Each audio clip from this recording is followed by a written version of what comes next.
ਬੱਚੀਆਂ ਲਿਆਉਂਦੇ ਜੀ।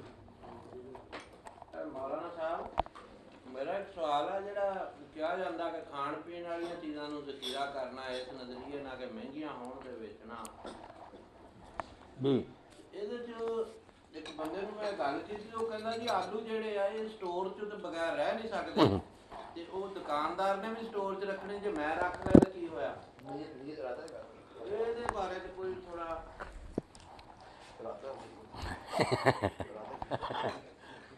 डॉक्टर साहब मेरे दसन की बजाय तुहानू आप ही पता है एक आदमी तो सिर्फ इस तो खराब ना स्टोर च रखता, मगर जो कोई खरीदन आता और ना नहीं करता बेची जाता।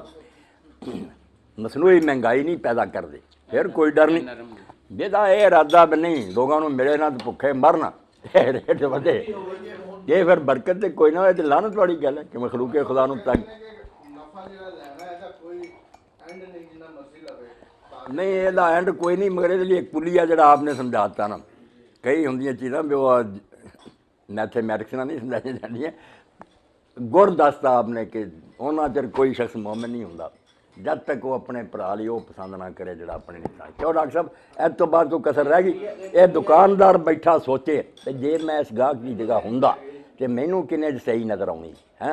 मैं सारे हालात में जानना जिन्ने च मैं लैनी सी ना दीन जरा सी वो इस तरह ही उन्हें लोगों की जहनीयतां तब्दील कीतियां सी।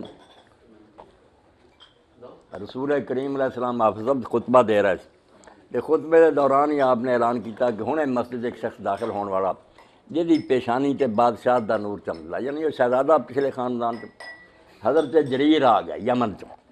रसूल मैंबर तो उतर आया, कुर्सी मंगवाई, उहदे नाल गल्लां बातां लग गए। उन्होंने बैत की इस्लाम दे आया।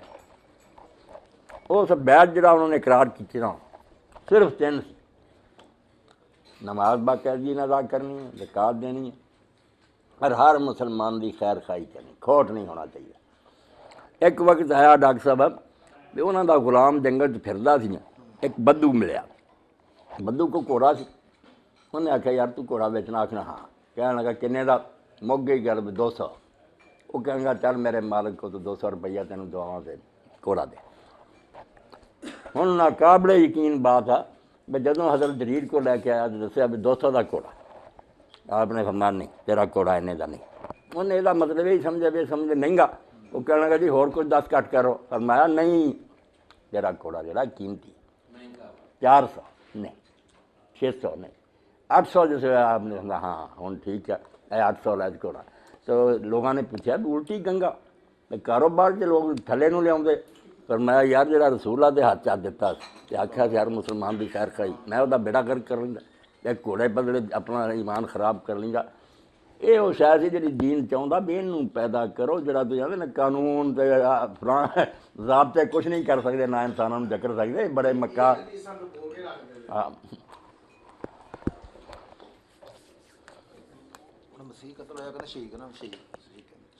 हाफिज़ ज़ुबैर साहब एक नेक आदमी ना यूनुस इब्न उबैद है, हदीस के रावी है। तो नेक इन्ने सी कई लोग जो दुआ कबूल ना होनी इन्हें आखना ए यूनुस बिन उबैद दे रब लै लो बिस्मिल्लाह।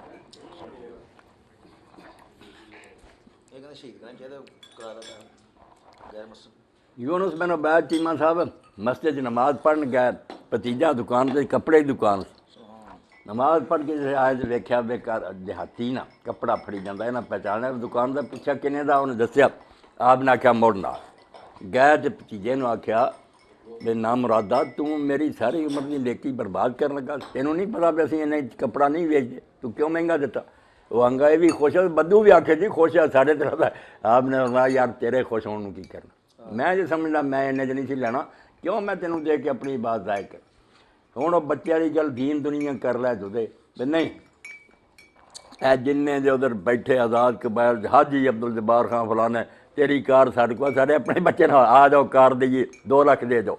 वो बच्चा पिट रहा कि ना उत्थे चलो इत्थे 2.5 लाख भी दे देंगे, नहीं लै गए 2 लाख भी ले लिया वो बंदियां ने, कार का ना निशान कोई ना, तो बच के ही आ गया लाख गरीमत है। वो जो उन्होंने पूछना जल्दी करो मैंने जुमा पढ़ना।